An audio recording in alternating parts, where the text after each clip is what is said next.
Hello everyone, welcome back to our channel the studious. I am Utkarsha और आज हम लोग मिलकर पढ़ने वाले हैं वीकली करंट अफेयर्स। तो ये सितंबर की लास्ट वीडियो होने वाली है वीकली करंट अफेयर्स की, और इसमें हम लोग पढ़ने वाले हैं 26 सितंबर से लेकर 2 अक्टूबर तक के करंट अफेयर्स।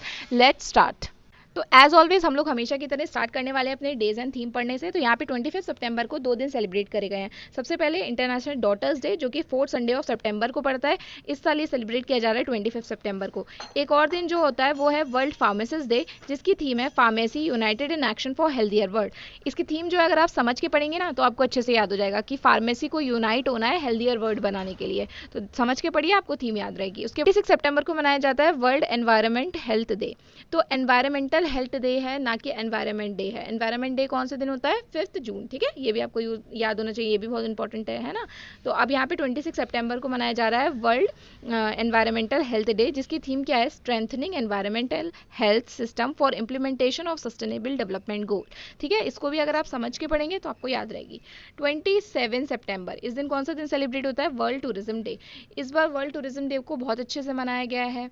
अब आपका क्वेश्चन यहाँ पे आता है सबसे पहले कि इस बार वर्ल्ड टूरिज्म डे को कहाँ पे सेलिब्रेट किया गया है इंडिया में, वो स्टेट का नाम बताना है आपको। ठीक है, अब यहाँ पे इसकी थीम क्या थी? Rethinking tourism. और इसको कौन बनाता है? United Nation World Tourism Organization के द्वारा इसको मनाना स्टार्ट करा गया है। फिर आता है 28 सितंबर को मनाया जाता है वर्ल्ड रेबीज डे, जिसकी थीम क्या थी? Rabies 1 health 0 death. ठीक है, इसको क्यों मनाया जाता है? क्योंकि 28 सितंबर को लुइस पाश्चर, जो कि पहली वैक्सीन जिन्होंने बनाई थी रेबीज के अगेंस्ट, उनका बर्थ एनिवर्सरी होती है, इसलिए। अब आपके लिए यहाँ पे सेकंड क्वेश्चन मैं पूछ लेती हूँ। आप मुझे ये बताइए कि ये जो रेबीज है ये बैक्टीरियल डिसीज है, वायरस डिसीज है, कैसी डिसीज है? What type of disease is rabies disease, ये आपको बताना है। 29 सितंबर को मनाया जाता है वर्ल्ड हार्ट डे। इसकी थीम क्या थी? Heart for every heart. ठीक है, इसको याद रखिएगा, इजी है। अगर आप एक दो कनेक्टर वर्ड भी यूज़ कर लेंगे, जैसे वर्ल्ड हार्ट डे है तो हार्ट है, तो वहाँ से आप कनेक्ट कर लेंगे तो आपको याद रहेगी। ऐसा नहीं कि वर्ड टू वर्ड आपको थीम को समझना है, या तो आप समझ लीजिए या फिर एक दो वर्ड्स को आप याद कर लीजिए तो आपको याद रहेगी। तो यहाँ पे है वन लाइनर्स। वन लाइनर्स वो होते हैं जो हमें पढ़ने हैं सीधे सीधे, जिनको कुछ भी आपको डिटेल में ज़्यादा पढ़ने की ज़रूरत नहीं है, सीधे सीधे क्वेश्चन बनेंगे आपके एग्जाम में। तो यहाँ पे सबसे पहला देखिए क्या दे रखा है one liner. International cricket council यानी कि आईसीसी ने अनाउंस किए हैं वर्ल्ड टेस्ट चैंपियनशिप कहाँ कहाँ खेली जाएगी। तो 2023 के फाइनल्स द ओवल में खेले जाएंगे और 2025 के फाइनल जो है वो लॉर्ड्स में खेले जाएंगे। ये दोनों आपको न्यूज़ याद रखनी है। सेकेंड न्यूज़ यहाँ पे क्या है कि रियलटेल कॉरपोरेशन के अपॉइंटमेंट करा गया है एमडी और चेयरमैन। कौन बनाया गया है? संजय कुमार जी। ठीक है, अब नेक्स्ट क्या है यहाँ पे कि which state decided to use portable devices Saans to stop neonatal deaths. यानी कि जो नए बच्चों की डेथ होती है, न्यू नेटल मतलब जो पैदा हुए बच्चे हैं, उनकी डेथ स्टॉप करने के लिए एक पोर्टेबल डिवाइस का यूज़ किया है, जिसका नाम क्या है? सांस। तो ये कौन सी स्टेट ने किया है? तो ये क्या रहा है? आसाम ने। और ये सांस है क्या है? ये एक पोर्टेबल डिवाइस है जो कि क्या करेगी? Continuous positive air pressure provide करेगी, जिससे मतलब अगर किसी न्यू नेटल को सांस लेने में प्रॉब्लम आती है तो वो ना आए। Which district has achieved 100% digitalization of bank operation. सारे बैंक ऑपरेशन मतलब बैंक में जितना भी काम है वो सब डिजिटलाइज हो गया। ऐसा कौन सा डिस्ट्रिक्ट है? तो ये डिस्ट्रिक्ट है, पहला बना है ले। ठीक है, आगे चलते हैं। Bakery foods company Britannia Industries appoint new CEO. नए सीईओ बने हैं ब्रिटानिया इंडिया के, तो ये कौन बने हैं? रंजीत कोहली जी। ठीक है, अब यहाँ पे देखते हैं हमारा नेक्स्ट क्या है कि senior appointed ESIC director general Rajendra Kumar. तो ईएसआईसी के नए डायरेक्टर जनरल कौन बने? राजेंद्र कुमार जी। और ईएसआईसी है क्या? तो ये है एम्प्लॉयमेंट्स स्टेट इंश्योरेंस कॉर्पोरेशन। ठीक है, यहाँ पे लिखा हुआ है, स्टैट्यूटरी बॉडी है, इसके बारे में यहाँ पे मैंने न्यूज़ लिख रखी है, आप पढ़ सकते हैं। अब नेक्स्ट क्या है? Who is appointed as the first women PM of Italy. Italy की पहली प्राइम मिनिस्टर कौन बनी है? तो ये बनी है जॉर्जिया मिलानो। तो इनको याद रखिएगा क्योंकि ये फर्स्ट हैं, ऊपर से फीमेल है कहीं की प्राइम मिनिस्टर, तो अपने आप में इंपॉर्टेंट है, ये न्यूज़ आ सकती है। इसी से रिलेटेड कुछ और चीज़ें भी पूछी जा सकती हैं, जैसे कि इटली न्यूज़ में आ गया तो इटली की कैपिटल क्या है? तो यहाँ पे मैंने वो सब लिख रखा है कि इटली की कैपिटल है रोम, करेंसी चलती है वहाँ पे यूरो, और इसके प्रेसिडेंट के नाम। तो ये कुछ भी आ सकता है, ज़रूरी नहीं है सिर्फ एक प्राइम मिनिस्टर को पूछा जाए। यहाँ पे नेक्स्ट देखिए क्या है, who is appointed as the new CEO of Data Security Council of India. तो ये बने हैं विनायक गोडसे, इनका नाम याद रखना। यहाँ पे Saudi Arabia crown prince appointed as the new prime minister.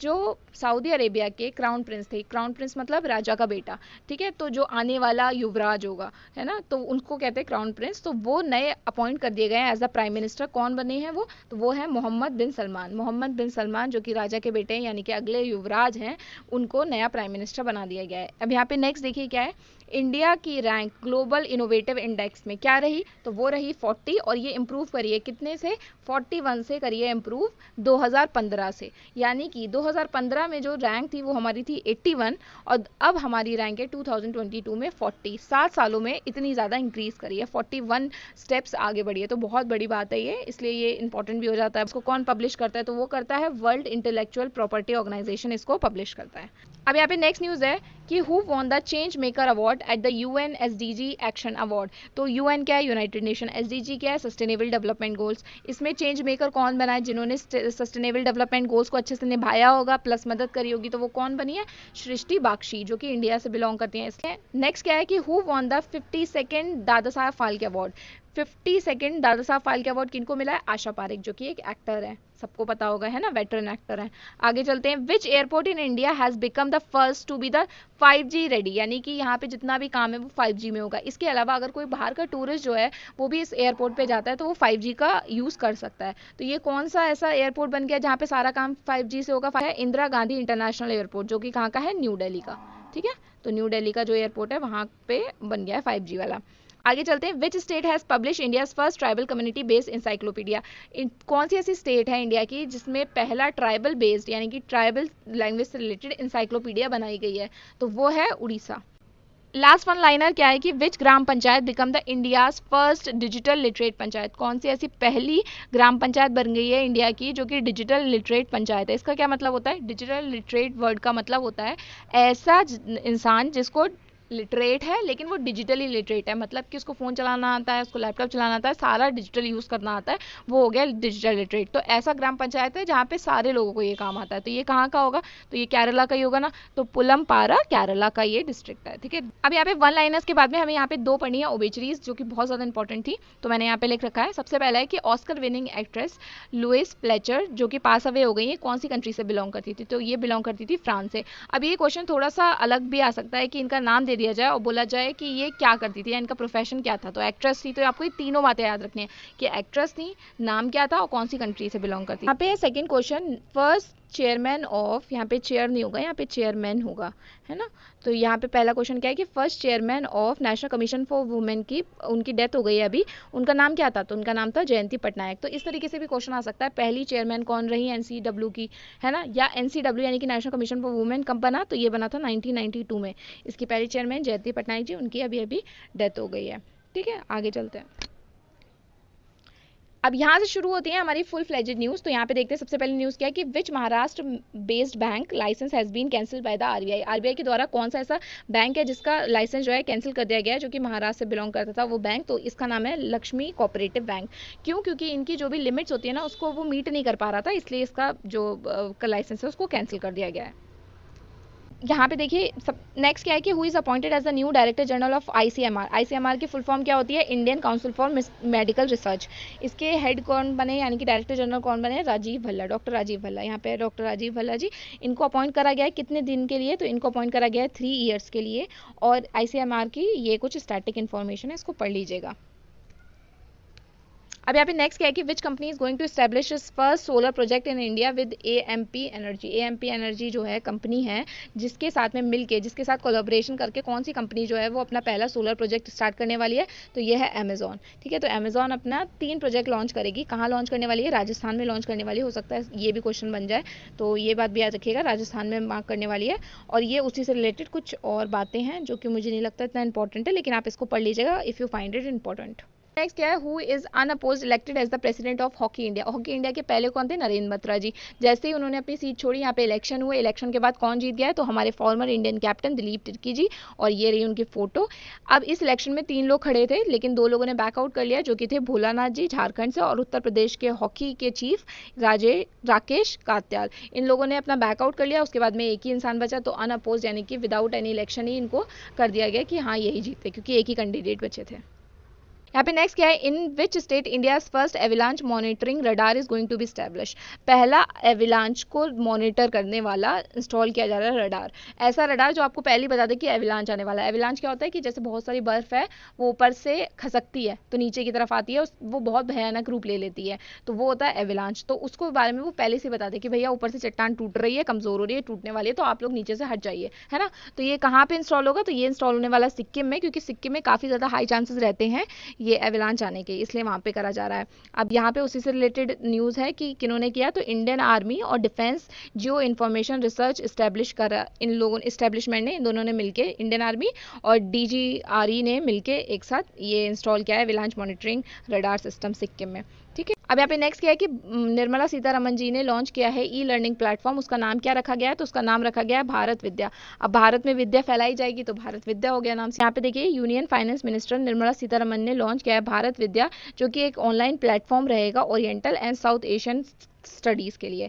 यहाँ पे अभी सबसे पहले स्टार्ट क्या क्या सब्जेक्ट्स हो रहे हैं, तो यहाँ पे हो रहा है art, architecture, philosophy, language, science, इन सब्जेक्ट्स से स्टार्ट करा जा रहा है। इसके अंदर और भी कई सारे सब्जेक्ट्स को ऐड किया जाएगा। ठीक है, और ये नेशनल एजुकेशन पॉलिसी 2020 की जो है ना, उसको अच्छे से। अब यहाँ पे नेक्स्ट देखते हैं स्वच्छ ट्रायथलॉन। तो ट्रायथलॉन जो है ये 2 वर्ड से बना है, टॉय और मैराथन। ठीक है, तो टॉय बनाने की मैराथन है ये। ठीक है, तो जैसे कि आपको पता है कि 2 अक्टूबर आने वाला है, 2 अक्टूबर वाले दिन लॉन्च होने वाला है स्वच्छ भारत 2.0। ठीक है, तो उसी से रिलेटेड यहाँ पे स्वच्छता को बढ़ावा देने के लिए ऐसे कैंपेन को स्टार्ट किया जाता है। तो इस कैंपेन को किसने स्टार्ट किया है, ministry of housing and urban affair महुआ ने, और जिसको लॉन्च करा गया है स्वच्छ अमृत महोत्सव के पार्ट के तौर पर। स्वच्छ कहाँ पे मनाया जा रहा है, IIT गांधीनगर में सेलिब्रेट किया जाएगा। इसमें क्या है कि सूखे जो कचरा होता है ना, ड्राई वेस्ट होता है, उससे टॉय बनाने का ये कॉम्पिटिशन रहेगा।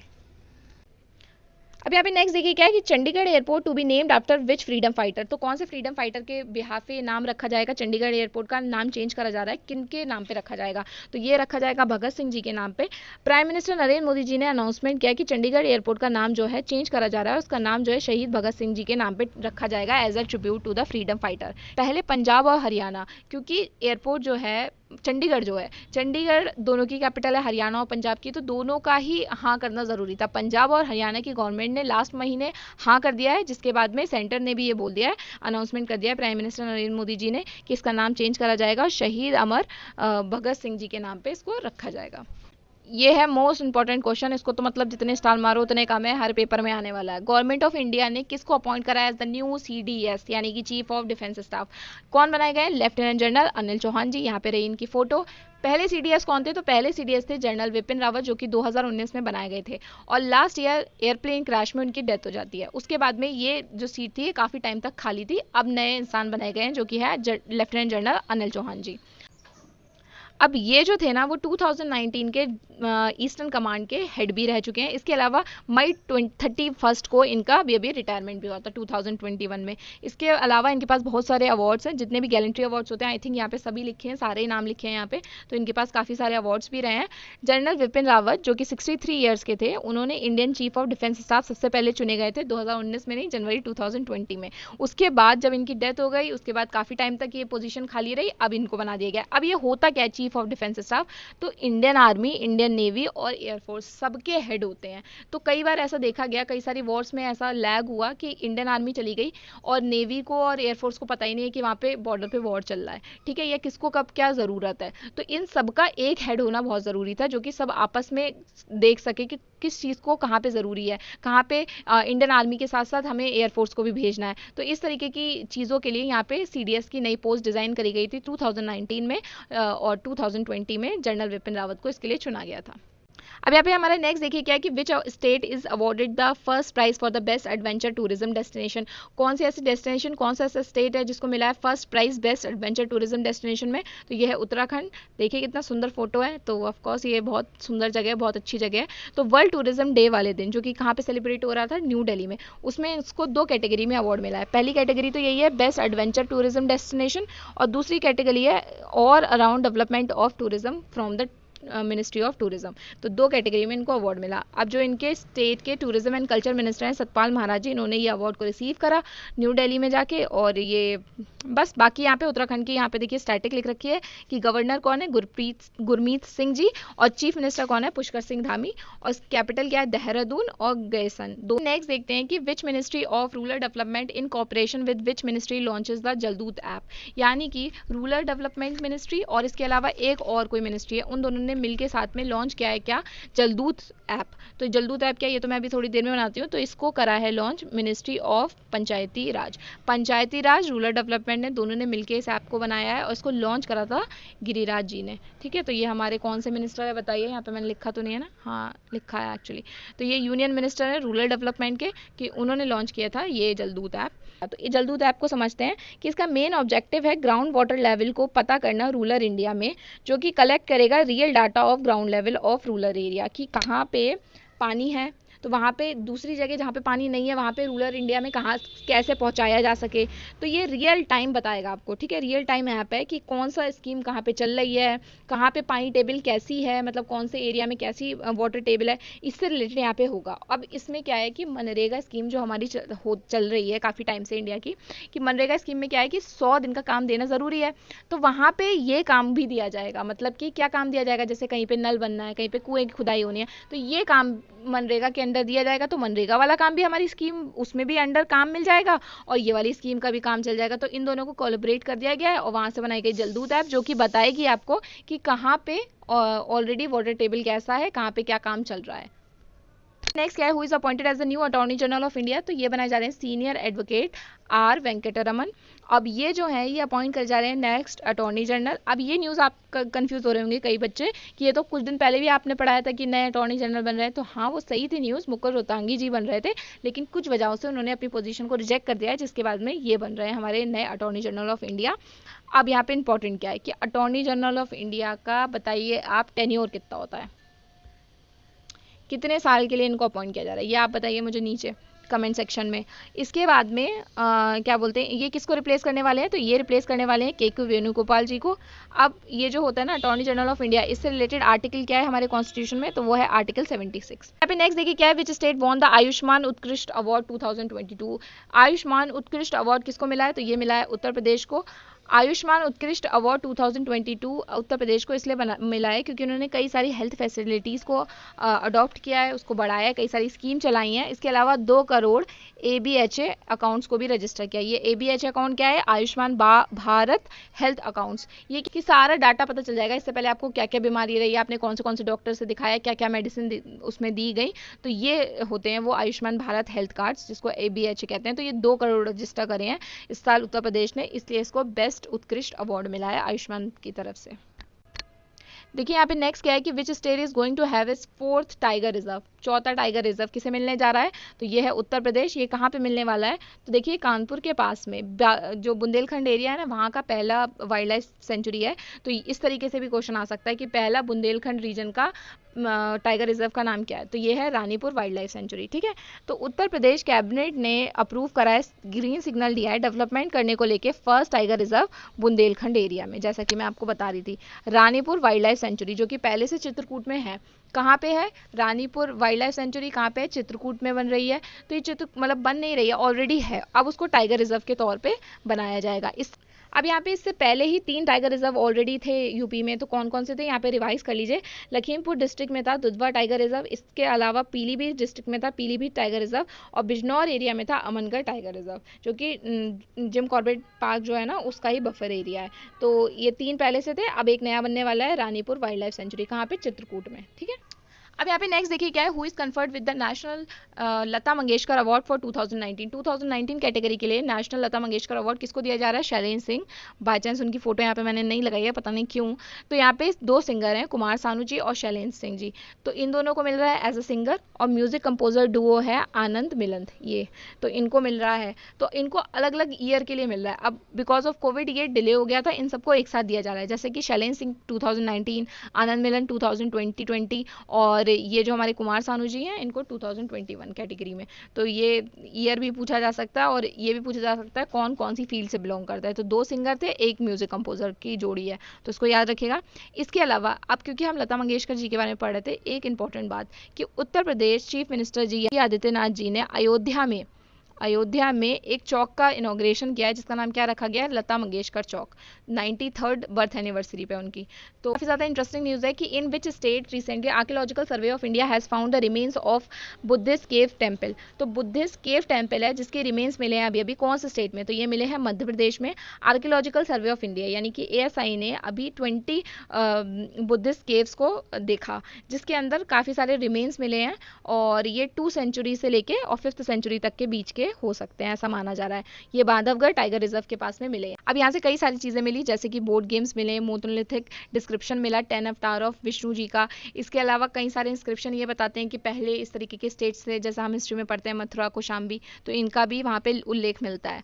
तो यही मिला है सब कुछ। तो पूछा जा सकता है कहाँ पे मिला, तो ये मिला मध्य प्रदेश में। ये है आपकी आज की लास्ट न्यूज़ कि प्राइम मिनिस्टर नरेंद्र मोदी ने फ्लैग ऑफ किया है वंदे भारत एक्सप्रेस। अब अगेन ये काफ़ी ज़्यादा इंपॉर्टेंट है, जैसे कि प्राइम मिनिस्टर नरेंद्र मोदी जी अभी 36th नेशनल गेम जो कि कहाँ पे हो रहे हैं, गुजरात में, उसके इनॉग्रेशन के लिए गए थे। तो इनके इनॉग्रेशन के लिए ही वहाँ पे उन्होंने कई सारी चीज़ें लॉन्च करी। उसमें से एक चीज़ ये है कि वंदे भारत एक्सप्रेस को स्टार्ट करा गया, फ्लैग ऑफ करा गया है। कहाँ से, गांधीनगर, यानी कि गुजरात से कहाँ जाएगी वो ट्रेन, मुंबई सेंट्रल। तो ये क्वेश्चन बन सकता है क्योंकि ये काफ़ी इंपॉर्टेंट उनकी विजिट थी और उन्होंने काफ़ी वंदे भारत का हमारा एस्पिरेशनल एक प्लान है तो उससे रिलेटेड उन्होंने कुछ किया है तो इंपॉर्टेंट हो जाता है। सबसे पहली वंदे भारत कहाँ पे चली थी, तो फर्स्ट वंदे भारत एक्सप्रेस जो है वो ऑपरेट करी गई थी नई दिल्ली से लेके और वाराणसी रूट पे। एक नोट ये यहाँ पे जो मैंने लिखा है इसको भी देखिएगा कि 36 नेशनल गेम जो है वो इनॉग्रेट कहाँ पे हो रहे हैं, गुजरात में हो रहे हैं। ठीक है, गुजरात में कहाँ पे, अहमदाबाद में, है ना। तो ये भी इंपॉर्टेंट है, नेशनल गेम्स हैं आखिर। थैंक यू गाइज, इसी के साथ हमारे पूरे होते हैं आज के वीकली करंट अफेयर्स। फिर से मिलेंगे नेक्स्ट वीक। और इसके अलावा मैं daily current affair card share करती हूँ हमारे इंस्टाग्राम पे, you can go and follow there. उसका डिस्क्रिप्शन बॉक्स में आपको लिंक मिल जाएगा। Okay, like share subscribe to our channel. Okay, bye.